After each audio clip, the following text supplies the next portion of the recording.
kahit sino palang congressman na medyo malakas sa inyo, pwedeng sumulat, magano ng libro, okay? Papayagan ninyo kahit walang bidding. So,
overcrowded with a lot of details. So what we did was to identify the most essential ones. And we feel that many sectors agree with us that if we provide and pay attention to the foundational skills, the learners will end up being able to learn better instead of the old practice of trying very hard to cover as many things as we can in terms of knowledge, skills, and values that the kids should learn. With all due respect, Madam Chair, with all due respect, kamukha nitong mother tongue. From 92%, Madam Chair, ginawa nilang 8%. Okay? English, from 93%, ginawa nilang 7%. Sino sa inyo nagpanukala na dapat ganun? Sports track, 100%. Bakit? Dapat pakita, pangayo silong. Bakit yung sports track 100% ang competency? Bakit yung English and mother tongue ginawa na lang ninyong 8% to 7%? And then you tell me na because of COVID, you were able to realize the competencies are congested and duplicated. Ngayon lang ninyo na napagmuni-muni na congested pala ang ating curriculum. For so many years already, Madam Chair. Excuse me, just want to gentle reminder to our Deputy Speaker that you have exceeded your time. Maybe you want to go for the second round. I am very grateful to you, Madam Chair. I can go to second round, third round, up to 10th round if possible. But if this will be necessary, I don't think they will be able to defend their budget. I don't want to go to the plenary and blocking your budget. You need to... Tingnan mo, Madam Chair, yun lamang, they propose the acquisition of laptops and computers and so on and so forth. They have 9 billion yata na computerization program from 2021. Ano po ang nangyari sa mga computers na pinagbibili nyo year in and year out? 100,000 units of computers. I saw even your specification for 2014 and 2015. They are high-end. They can run even itong present day applications or computer. Nasaan na yung mga computers natin na binibili? We're giving you billions in computer program. Meron kayong portal. Meron kayong computer common in Deped. Nasaan na lahat ng mga to? And then, sinasabi ninyo ngayon na magkukonect tayo ng ganito. Madam Chair, ang daming humingi ng laptops ngayon. In the provinces, you go to the provinces, this is the most chaotic department I have ever come across in the preparation of these learning modalities, Madam Chair. Pero, ang dami niyong nakaparadang mga sasakyan, high-A's and pickups in the central office. I saw them personally. You purchased more than 200 high-A's vehicles. Why? Madam Chair, ito yung marami akong itatanong dito eh. Second round na po kasi ang dami eh. There are 35 more interpellators, sir. And if one last question na lang, Madam. What is the difference between a module and a book? Kasi meron kayong mga libro eh. But this is the kind of thing that you forgot. For all you these years, for 25 years, you forgot the development of the publishing industry in this country. Ang ginawa nila, Madam Chair, module na lang. Piniprevent nila kasi pagka textbook, it's 48 pages, that's textbook. Ang ginawa nila, 30 pages ang module. Pero tingnan po ninyo yung modules na pinagsama-sama nila ngayon. Kindergarten lang, how many modules? 10 modules. Ilang pages? 258. That's more than 58. Parang libro din yun eh. Salamat po, Madam Chair. Okay, thank you very much, DS. Maybe a last remark from USEC San Antonio. Essentially, the difference between a textbook and a module is the module is used for self-learning. It provides clear instructions on how the learner will navigate learning. It actually allows interaction between the material and the learner, while a textbook is something that's done that covers a whole learning area or a whole discipline. The self-learning module is used in distance learning. Most distance learning interventions around the world would always make use of self-learning modules. So we did not create this. We just adopted what is being normally done by the experts around the world, Your Honor. Thank you very much. Thank you very much, Vice Chair. I believe I've exceeded my time. Yes, I would like to interject. sorry. We still have a long list here, so maybe sa second round na kung pwede. But this is very, very connected with what he said, Madam Chair. Yes. Do I still have some time left? Wala na, nag 5 minutes na po kayo. Over na, nag-exceed na kayo sa time. But being the Vice Chair, syempre, Just for a while. suspend. I'd like to just make mention about, because Yusek Pascua was trying to explain what happened to this interconnection between the schools and the students. Because they issued OUA memo 00620-0030. Kayo yung nag-issue nito, Yusek Pascua, di ba? Yes, Madam Chair. At Your Honor. ito yung sinasabi niyong, meron kayo dito minimum internet services. Let's say 500 pesos for teacher with 10 gigabyte bandwidth capacity and 300 for students with 6 gigabyte capacity. Kapag ito pinatupad ninyo, even for 2 million, for example, or 1 million students, mangangailangan ka rito ng prepaid or postpaid internet fee na 300 million. Only for 1 million, you have 22 million students. Kaya tinatanong ko kanina, Madam Chair, ano ba nangyari doon sa thousands of laptops you have been procuring year in and year out? Meron kayong 1.5 to 5 billion per year Deped computerization program. Nasaan na yung mga libo-libong mga laptops and PCs that you have procured? Paano nyo nakukonect lahat ito? Ngayon, meron na naman kayo, sabi ni Yusek Sevilla, Pakirap up na po. 9 billion computerized program. We cannot even understand how you integrate all this. Pagkatapos anyway, we can go on and on with this. Pati yung specification mo, there are only 2 brands of computers here. At nung makita ko, they're very, very expensive. They range from, let's say, 5,000 to 6,000 pesos per unit compared to more, I think, cheaper units. Okay, salamat po, DS. Well noted yan. And then you can have your second round or third round if as you wish. Again, if you heard me, those who are listening via Zoom, the session has resumed, and let me call on Deputy Speaker Marcoleta for the second round of questions, and hopefully this will be your last, because the chairman is right here beside you, and you have a total of 12 minutes. DS Marcoleta. Thank you. There are Madam 3 Chair. other congressmen who yielded, no? Yes, Madam okay, Chair. go I was ahead. informed that I was given additional minutes by 3 of my colleagues. Yes, just be careful with your heart. So- Baka mamaya, huwag Yes, kang ma'am. My heart stress. is as strong as a stone. Yeah, okay, go ahead. Thank you. Earlier, Madam Chair, I was asking for the number of SLMs already produced by Deped. Do you have numbers?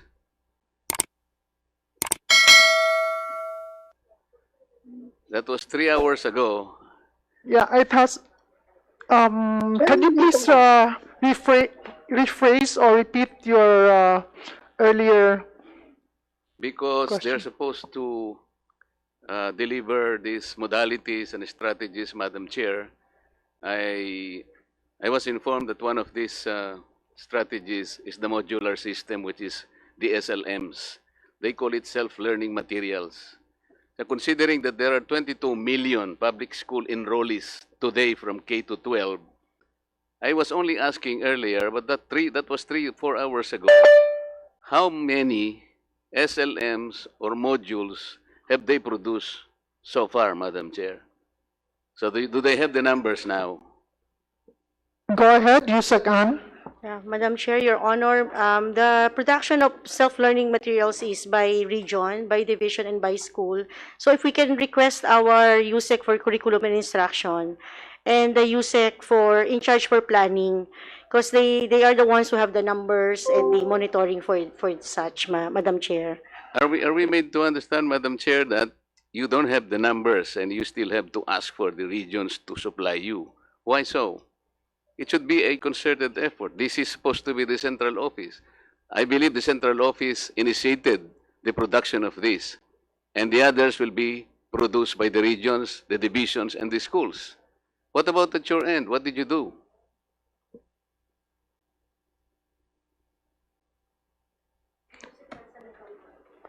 Can we have USEC San Antonio?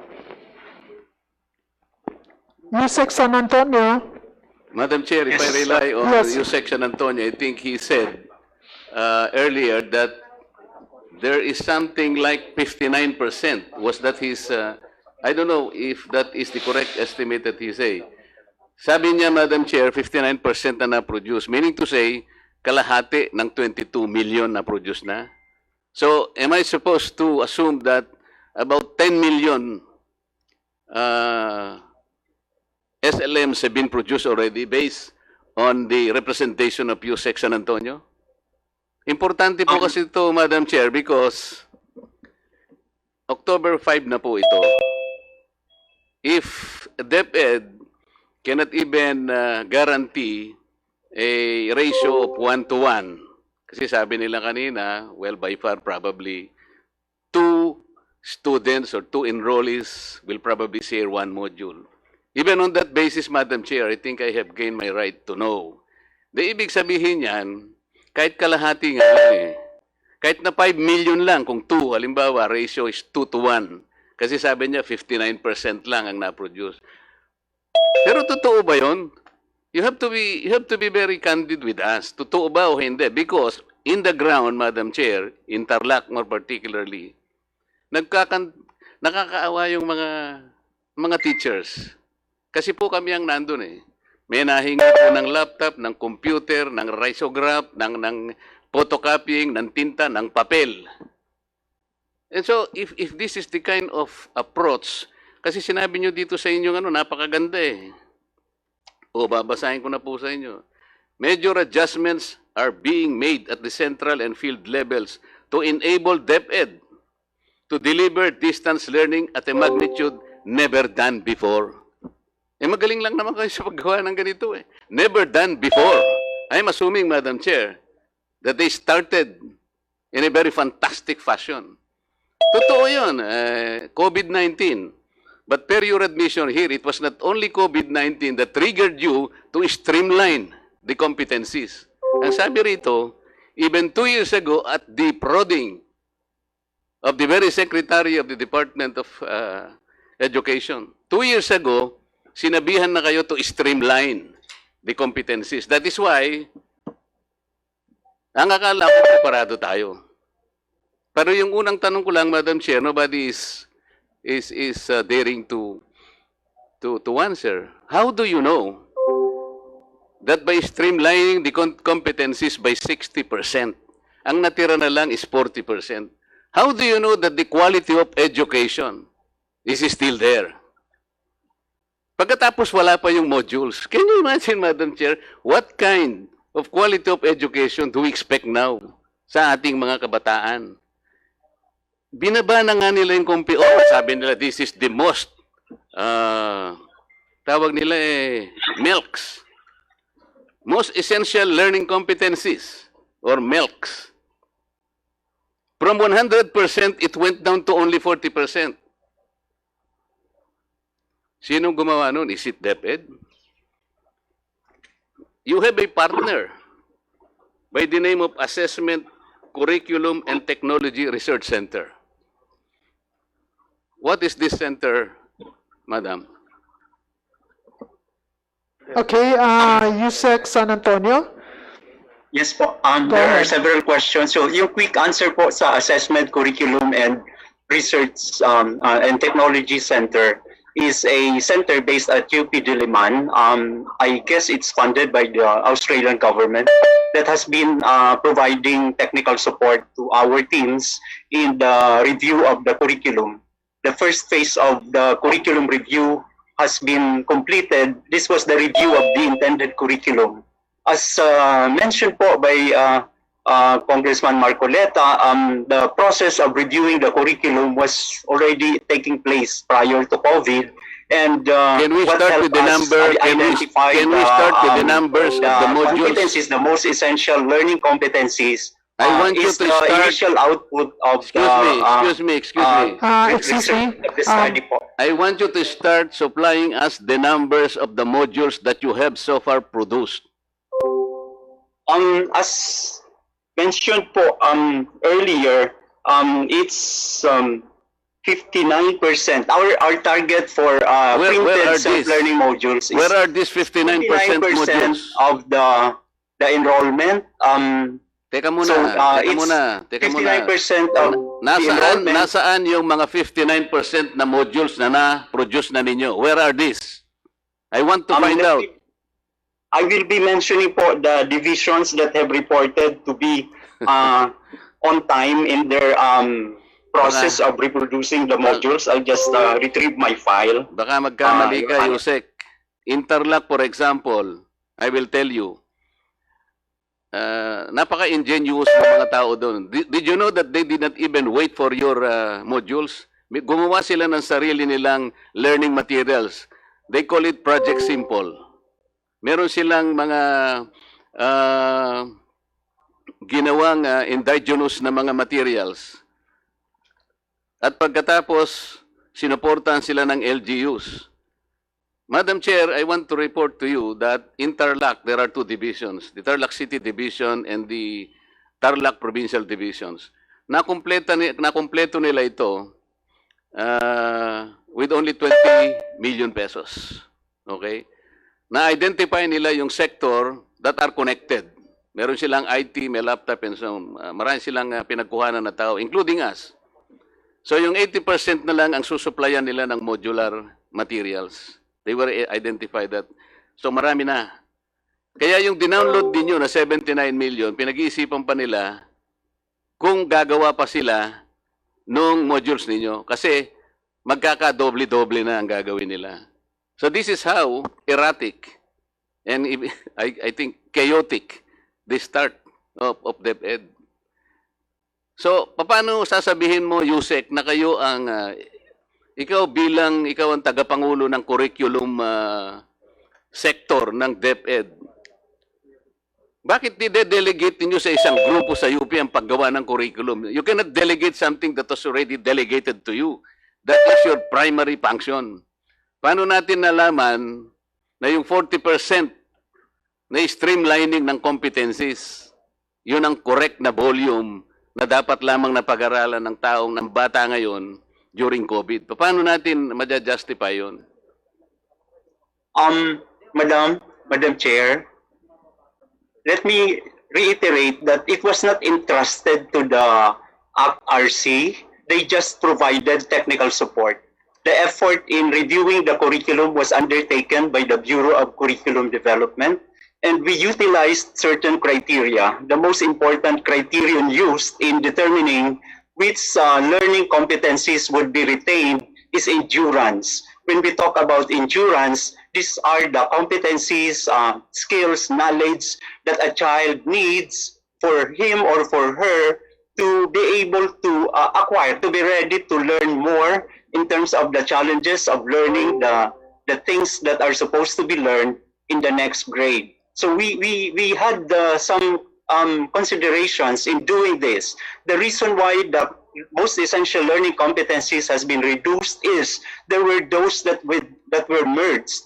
There were those that were deleted because they were repetitious. There were those that were also added.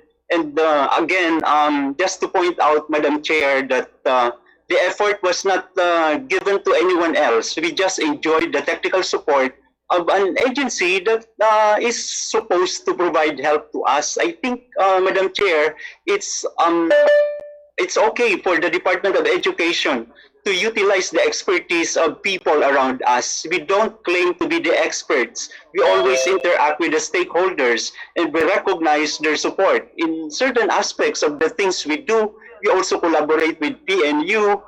collaborate with other universities. We listen to them because we don't really claim that we are the only ones who know. But I feel that when we say we want to work with 40% of the competencies, we did not abandon the things that were very important. We just decided to pay attention to the most important foundational So was this- competencies which was we this feel group- the was learners this group should budgeted? possess. Nakalagay ba sa budget ninyo itong participation ng group na ito? I didn't see it in the budget of 2020. How is this group compensated? Madam Chair, I'm not in the know. I think they are not paid. You're supposed to because be in the know kasi as I ikaw ang was saying, curriculum the eh. understanding is they are supported Ay, by na naman funds tayo from eh. the Australian government. Can you imagine, So it's a kind of curriculum ang support to pinag-uusapan, Madam education. Chair, and the USEC is not in the know. How can you justify that? Tinatanong ko lang, saan nyo kinuha ang budget to for example, get the assistance of this group? Madam Chair, I think I said that my understanding is Deped does not pay them. But the other members of the EXICOM can check me Is it because true, or my directors can check anybody me if from I'm correct. present? Is it true na hindi nyo binayaran yung ACTRC? Yusek Ana? I think, Madam Chair, Director Joyce can be requested to provide the information. The Director of the Bureau of Curriculum Development. Okay. Director Joy, you are recognized. Madam Chair, good afternoon. This is Director Joy, the Director of the Bureau of Curriculum Development. Our partnership with ACRC goes back sometime during the making of the development of the K-12 curriculum. The only question, Madam, is where is the an budget? agency, is an organization that I am not asking you to was describe selected this by organization, half Madam, of the please. Australian government. You have to be very considerate. My question is, was this group ever budgeted? Because we didn't see any budget, coming from any group assisting Deped in the formulation of the curriculum. Saan po nakukuha yung budget nito? I think from the, Mr. Chair, I think from the grant of the DFAT, not from Deped. What is that, Madam Chair? Can you please repeat that, Director Joy? Sorry, Madam Chair, it's from the Australian government. Oh, so it's a grant. It's a grant, yes. It's an aid from the Australian government. Okay, go ahead. You have to be very careful in your statements because if I can produce the documents telling otherwise, baka magkaroon ka ng problema. Huwag kayong masyadong mabilis magsalita. Okay. Yung budget ninyo for modular, magkano, Madam? For first quarter and second quarter, what is your budget? In 2020 JA, there's no budget, Your Honor, but we requested the Department of Budget and Management for the realignment of our existing How much? programs for 10.9 billion, 500 million of which we reserve for Okay the na yan. minimum health standard. So, it's 11 billion. More or less, no, Your Honor, 9 billion for the learning resources. Ha? 9 billion for learning resources. For learning resources. Okay. So, considering na ang nagagawa pa lang is 59%, even assuming that that is correct, napakarami pa nang hindi na po-produce. At October 5, magsisimula na ang nagkakagulo na sa baba. Kasi kung hindi namin sila tutulungan, hindi sila makakapag-umpisa. This is how you will describe the starting point of Deped sa panahong ito. Pagkatapos, let's go about integrating the competencies, the most essential learning competencies. Ilan ba yung competencies na ilalagay nyo sa isang module? Okay, Madam Chair. 40% na lang. Pwede ba dito na lang para madali tayo? Kasi masyadong marami sinasabi yun, hindi ko maintindihan ang paliwanag niya. Kong Marcoleta, they have their, people assigned. So, pwede si, let's recognize again, Yusek San Antonio. On condition, madam, that he should only answer the question. Thank you. No more, no less. Thank you very much, Madam Chair. Let me just reiterate that when I said 59%, it's the target learners that will receive SLMs.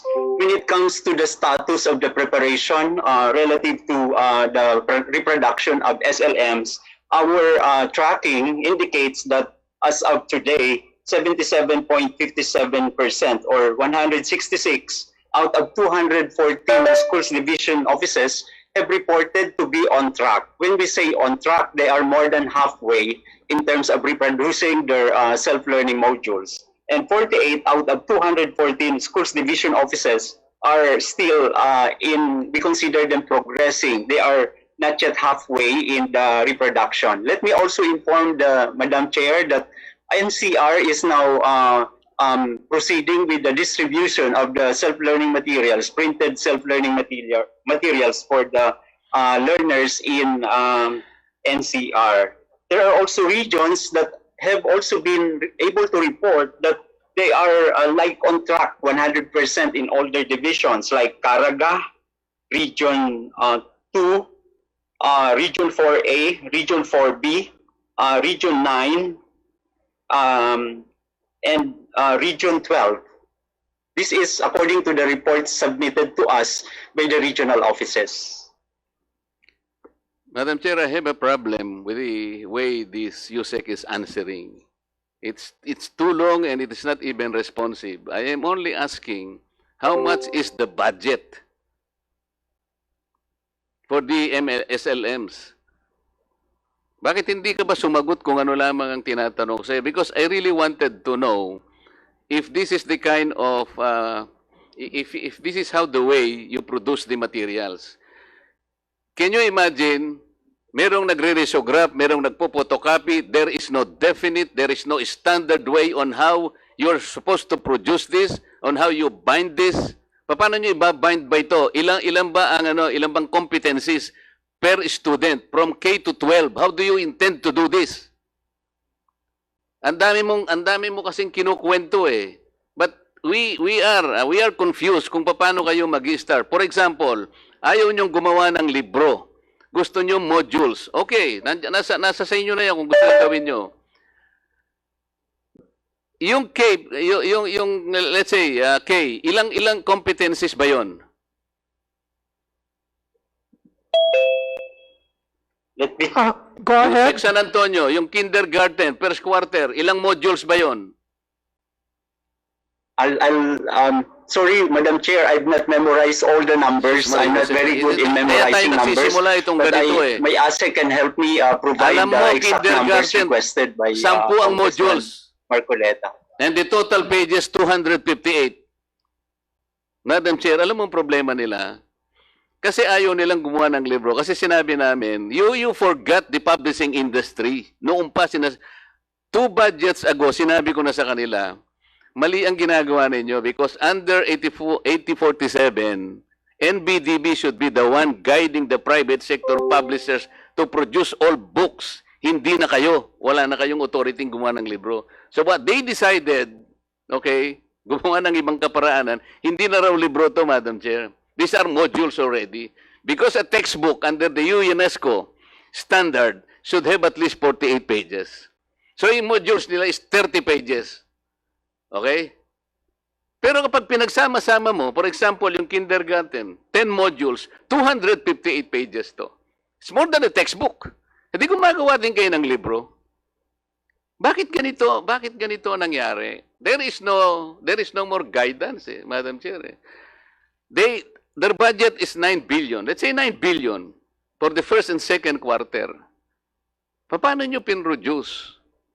May standard ba kayong printing? Yung bang papel, pare-pareho? Hindi po. Sa Tarlac po ang sinasabi ko sa iba-ibang klaseng papel ang ginamit. Pati ang pagbabound.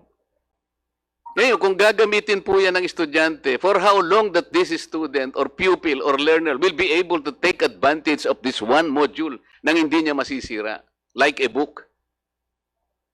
Tapos magpapalitan sila because there are 2 students that will share 1 module. Eh kung hindi naman kasing photographic memory ni Congressman Ted Daresco yung bata, paano ibibigay mo sa kanya? Hindi niya na maintindihan niya ganun. It should be a ready reference for you. Ibig ba niyo sabihin wala na libro, madam? This is a simple question. Wala na libro ngayon na gagamitin? Only modules? No more books? Madam Chair, Yes, go ahead. Yusek, I think it was very clear earlier that we mentioned that textbooks will still be used as supplement to the learning materials or resources that we have prepared. So Let me also reiterate what I have mentioned earlier, that the most ideal learning resource for distance learning delivery modality, as far as we educators know, is the use of self-learning modules because it provides all the instruction. It allows the learners to actually interact with the materials, especially if they are capable of doing independent learning. Can I cut you? Yes, we will be still using the books, especially if the kids will be doing TV-based instruction or radio-based instruction, or even online. They can still refer to the books. We have marked them against our most essential learning competencies. Sinasabihan na And, nga. Ang if the tinatanong ko lamang teachers sa iyo, use Yusek the- San Antonio, is this. Ang libro ngayon na supplementary pa pala? Itong modules na ang principal, ganun ba? Dati, ang libro, yung essential, yung supplementary materials, dito yung mga modules. Pero ang nangyayari kasi ngayon, ito yung problema natin. Madam Chair, ang gumagawa na ng modules, teachers, hindi po nila trabaho yun eh. Ang teacher po magtuturo yan. Yan ang pinaggagawa nila ngayon, no? Pinaggawa nyo ng module. Sila nagpo-photocopy, sila nagbabound ng mga libro. Isip-isipin nyo, para lang mag-prepare na sana sila sa kanilang pagtuturo. Sila pa ang ginawa ninyong okupado sa paggawa nito. excuse me, DS Marcoleta, can you please wrap up? Your 12 minutes is about to end. Madam Chair, let me point out that the development I have teams no for the questions to you, self-learning Yusek modules Santa- are primarily Pangalan. our supervisors and master teachers. Can you We stop understand that in some areas, those teachers who have been found to be competent in contributing their expertise so that we can develop the self-learning You modules, we're you allowed cannot to take generalize, part. The Yusek instruction we gave San was, Antonio. Please do not generalize. Do not generalize, please. Madam Chair, I was sharing the issuance that we have made. How many? It's primarily How for much is your the budget? experts, How much is your etc. budget for books this year? Madam Chair, I think I've been very clear in saying that the most ideal What learning is your resource budget for distance books learning this is year? the use of modules. Excuse me, I've not found a What place is that your utilizes- budget for books this year? That is excuse the me, question. yes, DS, maybe Yusek An can be, would be the better person sabi to ko nga answer dito na lang, that. pinipilit kasi Finance yan eh, so under yan kay Yusek Ana. here, Yeah. madam. Sa finance po, ang ating textbook and other instructional materials is 963 million for this Okay. year. Next year, It's the same level, the Your same, Honor. okay. But you did not procure any book this year, right? Alam ko eh. I investigated. Your Honor, I will have to refer to the Undersecretary or ASEC in charge of the procurement on that. Mine is finance. Wala nga kayong pinrocure eh. Where is the procurement officer here? Did you procure books for this year?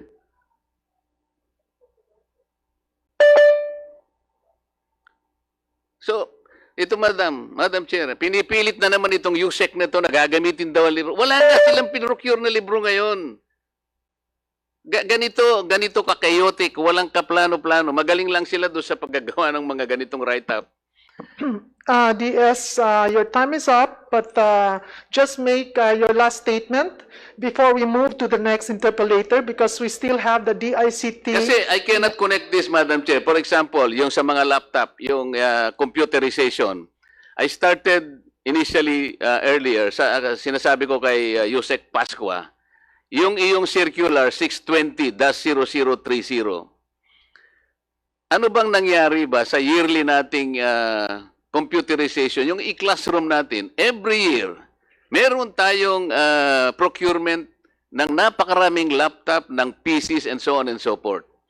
Every year, meron kang budget na 1.5 billion to 5 billion. Meron kang computerization program para sa Deped. Nasaan na yung napakaraming PCs? Thousands of PCs. Bakit hindi ito na-integrate over the years?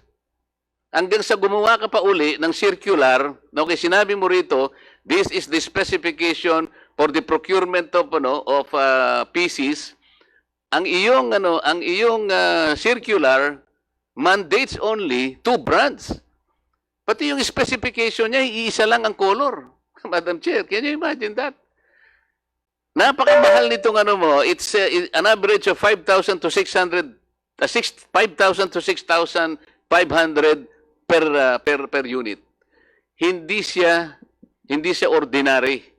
Samantalang meron kayong makukuha between 3,000 to 3,500 and you can supply most schools. So, how did you integrate now the computerization in the department over the years? And you have to procure so many computers with specified brands. Hindi ko maintindihan to. Kung halimbawa, Madam Chair, ito meron siyang nilagay. Ito yung sinasabi mo kanina, 500 pesos for teachers, merong 10 gigabytes bandwidth capacity. Sa estudyante naman, 300 for students, 6 gigabytes capacity. Can you imagine kung magkano ang postpaid and prepaid na may invest mo rito? A municipality like the municipality of Congted Haresco is probably better to improving its own Wi-Fi at masusuplayan niya lahat ng eskwela dito. Siguro with the radius of 5 kilometers away from this. Hindi ganito, Madam Chair. I'm really I am not a technical man, pero siguro simpleng system lang ito makikita eh. Pagkatapos meron na naman kayong budget for ito na naman modular 15.2 billion next year. Why are you going to waste this? Sa libro 963 million lang. Ito ginamit na ninyo 9 billion, hindi pala nabigyan lahat. Ngayon meron na naman kayong 15 billion. Why don't you go to books? Ayaw ninyo because ayan, private sector publishers. Nasaan yung pinangako ninyo that the National Book Development Board should be reverted to the office of the President? Where are the guys? Nangako sila sa akin 3 years ago. Nagkaroon kami ng Zoom. Excuse me, DS. One na lang ito. Po, kasi Madam, 15 minutes na kayo. I have to ask for your permission. Kasi nandito si Jose Kumali. I can remember, nag-Zoom kami, I think July. I engaged at least 3 or 4 USEC para lamang ayusin namin yung National Book Publishing Industry. Ang sabi nila, in July, meron ng sulat sa President. Na I discovered, wala kayong sulat eh. Madam Chair. Go ahead, Yusek Kumali. Opo. Tayo po'y humihingi ng paumanhin po dun sa informasyon na naibigay po natin. Ako po mismo yung nagsabi po noon, Madam Chair, nung meeting na yun, humihingi po kami ng paumanhin kay Kong Dan. At that time, I thought, dahil may ganun po kasing pag-uusap, Madam Chair, naman talaga, na dahil meron pong grupo ng mga publishers. Yusek Tony, but even before that, 2 years ago, si Yusek Malaluan and Escobedo, you were there. Binidyo natin yon.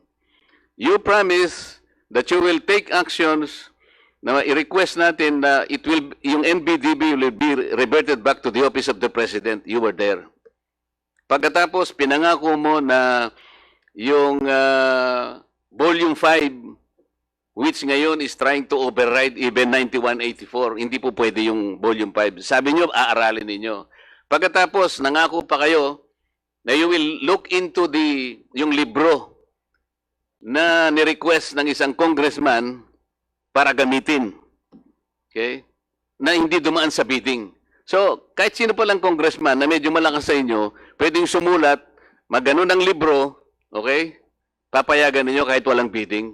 So ako rin pwede ako sumulat sa inyo, sponsor some kind of books. Pagkatapos, pa-approving ko sa inyo because you have approved the one of that particular colleague. Pero hindi nyo ginawa. Ito yung nangyayari kasi. This is about 2-3 years ago. Walang nangyayari. Hindi nyo tinutupad ang pinag-uusapan natin. Paano ako maniniwala sa inyo ngayon? Madam Chair. Tapos, pumunta kayo doon sa kanilang central office. Pumunta ako doon eh. Tapos, umikot ako. Nagkunwa ako may hinahanap. Why are there so many high-ace mga vehicles? About 100 units siguro sa estimate ko. Anong ginagawa ng mga high-ace and some pickups? Yes, that wraps up yung question ni DS. Okay, rebuttal from the Department of Education. Madam Chair, Your Honor, first on the issue of vehicles, we have procured passenger vans, one for every division office. This is the first time that Deped procured vehicles for the division offices for use of division office personnel. We have also procured 4x4 pickup vehicles. This is also the first time that Deped purchased 4x4 vehicles for our engineers in the field because they have to visit all the schools in the mountains and in all parts of the country. They need these vehicles. This is the first time, may I repeat that, Madam Chair, this is the first time that Deped procured these vehicles. The vehicles that was found or that were seen by the Honorable Congressman in Deped Central Office were delivered prior to the COVID quarantine, what they call is lockdown. So when the divisions and regional offices will be getting and picking up these vehicles, they will no longer allowed to do so. At this time, we are slowly distributing all these vehicles to the different offices and to the different regions. Madam Chair? That's Madam Chair. Yes, Chairman Eric Yap is recognized. Gusto ko lang po sabihin na napakaswerte ko po dahil ito po ang unang taon kung saan sila mamimigay ng high-ace van at ng pickup. Isa po ang aking mahal na probinsyang Benguet sa makakatanggap nito at sa katunayan po, sa October 7 ay i-deliver na po namin to at masaya po ako dahil ang mga teachers po namin ay hirap na hirap. Nagpapasalamat po ako sa DepEd at finally po, under your leadership, naisipan niyo pong bumili ng pickup at ng high-ace kasi po, kung hindi po, mapipilitan po ako magbibigay sa kanila ng pickup. At dahil po dyan, nakatipid po ako at maraming salamat po. At sana po may mga susunod na blessings pa po na dumating. Kasi kung titingnan niyo po, sa amin po sa Benguet, napaka-rough ng terrain dun. Ang ordinary kotse po doon ay mahihirapan kung hindi po ito 4x4. Sana po si Yusek Pasqua po, wag po magsawa at sana po wag lang po one time big time, kung hindi po 10 times big times po. Salamat po, Madam Chair. Thank you for that observation. Si Chairman Yap, Madam Ano po Chair. bang school ang sa inyo? Sa Tarlac po wala kahit ano. Baka Madam meron Chair. na po. Sa tingin ko meron po. Meron pong tinitingnan ng mga ito eh. Kaya kung hindi ko pa sinabi siguro, wala pong nakalagay sa Tarlac. Madam Chair, Your Honor, Go ahead. all division offices, all regional Yes, because offices. a lot of the legislators are listening Bakit right hindi nyo now and they dinideliver? would also expect their fair share, no? Or Wala sa equitable Sambuanga. share of these brand new vehicles, especially the 4x4, to reach the farthest barangay.